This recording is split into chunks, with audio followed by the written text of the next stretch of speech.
Okay, I just wanted to share as I'm learning. I was a little curious about something. Say, for example, in the work environment, when you notice this could be workplace environment. I just talk about the workplace environment because that's where I have been for most of my life. And this can be with work relationships, intimate relationships, business relationships, family relationships, blah, blah, blah.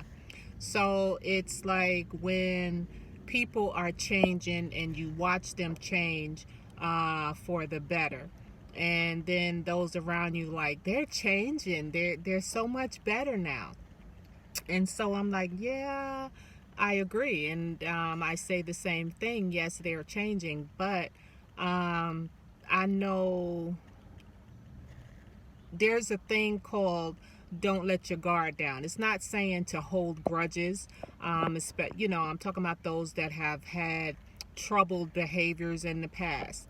Um, and so one of the reasons behind, and I'll talk about that in a minute, what I've looked up, don't let your guard down. It's not to say be paranoid or anything like that, but you always want to protect yourself from hurt feelings, or you want to protect yourself from being sabotaged by others. You want to protect yourself from getting in trouble with other folks. And so don't let your guard down is like, as I was saying, don't hold grudges, but be aware of, like, don't be shocked, like, if they go back into that old nasty way of doing things, or that old outburst of just being nasty, right? Because, just think about it. The brain is a complex matter. So it could be things in the subconscious mind that have been buried there and built there from years and years of whatever is been wired, however it's been wired in the mind. So, yeah, you give others grace and, be happy for them. But you must protect yourself as well and don't sleep. Okay, today I want to talk a little bit about changing when we witness someone that in the work environment. I always talk about the work environment. Someone that has had a troubled, have always been the troubled person, always treating other people bad in the workplace environment, and then you notice they start to change for the better. And so it's a thing where you heard the quote, the phrase, don't drop your guard. It's not to say hold grudges against the person. It's not to say be paranoid about the person. It's just to say, you always want to protect yourself, especially if you've been hurt by this person before, especially if you've seen this person hurt other people. You don't want to hold grudges. You don't want to be nasty, but you want to keep in your mind and be aware, as I've said a minute ago, that the brain is a complex matter, and things of the conscious mind can come on back out, and you're find yourself back in the same rut of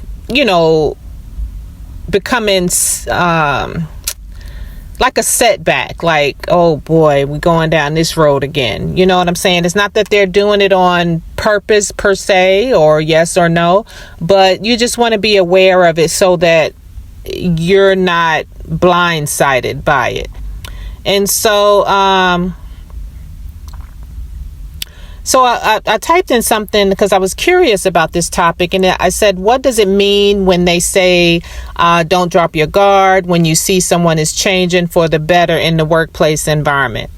So one of the answers I received was when people advise not to drop your guard, even when you see someone changing for the better in the workplace environment, it means to remain cautious and vigilant, despite positive changes in someone's behavior. So one of the things that it implies is continued awareness. Even though someone may be showing signs of improvement, it's essential to remain aware of their past behaviors and potential for relapse. This doesn't mean holding on to grudges, but rather staying mindful of the possibility of setbacks. Here's the setting boundaries part again. I think I was doing in the past boundaries wrong. Just by reading and listening, that is something that we don't point at another person and say, you're better not, overstep your boundaries with me. It's a thing where we have to condition our minds inside of ourselves to set those boundaries. So here it says, setting boundaries, keeping your guard up,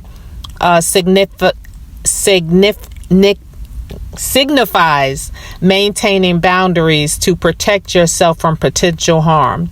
While acknowledging positive changes is crucial to not become overly trusting or complacent, especially if there's a history of problematic behavior. Got that right? So, I'm not going to go into that, but you know what I'm saying. So balancing trust and caution. It's about finding balance between trusting someone's efforts to change while also being cautious about the possibility of reverting to old patterns. This approach allows for forgiveness and support while prioritizing personal and professional safety. The next one would be protecting yourself. Ultimately, the advice serves to protect individuals from being blindsided or taken advantage of in the event that someone's positive changes aren't sustainable. It's a precautionary measure to ensure one's well-being in the workplace environment.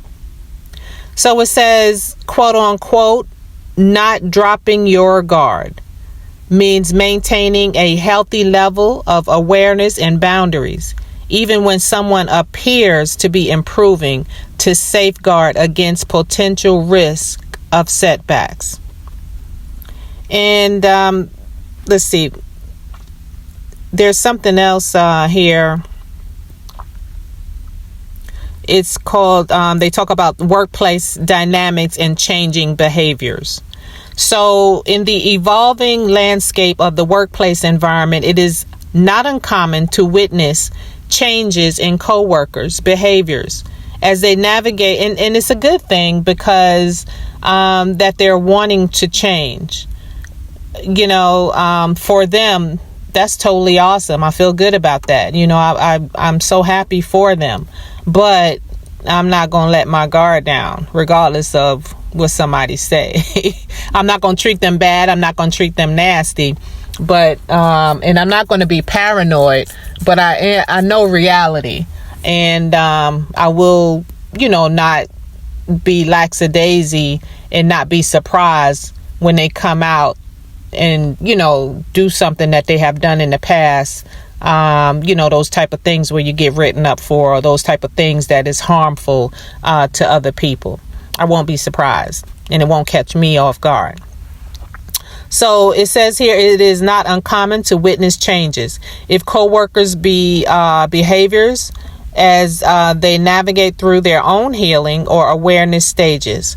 Observing a shift in certain coworkers from displaying negative behaviors to exhibiting more positive traits can be a positive sign of personal growth.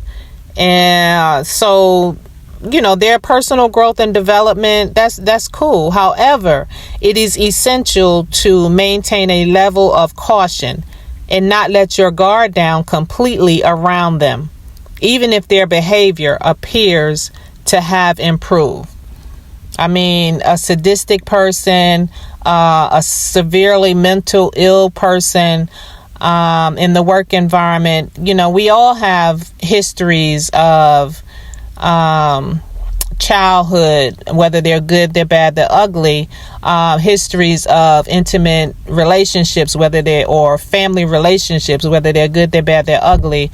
So this stuff can, continue to come out. It's good, that being aware of healing, but once you've been so bad,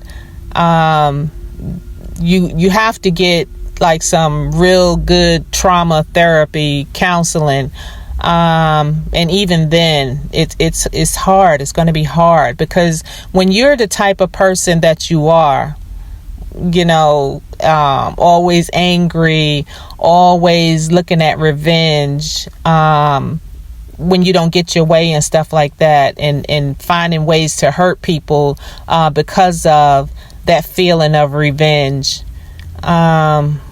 I don't know. I'm not a therapist. I'm not. I'm just talking from experience. But potential. The next one is potential for reversion or to negative behavior. Individuals who are in the process of healing or self-improvement may still harbor underlying issues or triggers that could potentially lead them to revert back to the previous negative behaviors. It is crucial to recognize that while they may be mirroring your positive behaviors at present, which is something I need to look into. I call it copycatting. There is always a risk that they could snap and exhibit destructive tendencies again, especially if faced with challenging situations or stressors. So if you've been that person that always look at other people to turn yourself into that person that you admire, if you've always been a jealous, hateful, revengeful person, and it's going to come back out. Well, hopefully not, but it sounds like it can come back out. And, just being aware of this, we want to protect ourselves to not be hurt from these type of behaviors again, even though they are changing. Maintaining boundaries and self-protection. To protect yourself in the workplace environment, it is important to establish and maintain clear boundaries with all coworkers, regardless of their current behavior patterns. While it is commendable to support others in their journey towards personal growth, it is equally important to prioritize your own well-being and safety. By being mindful of potential risk associated with trusting individuals who have previously demonstrated harmful behaviors. All right. So here are some sources that can be used and that are recommended to read on this topic. If you might be interested, is a Harvard Business Review, and they talk about reputable sources for insights or workplace dynamics, organizational behavior, and leadership strategies. It provides evidence-based research and expert opinions on navigating complex interpersonal relationships in professional settings. Of course, you have the Psychology Today, covers topics related for personal growth, emotional intelligence, and managing relationships in various contexts, including the workplace.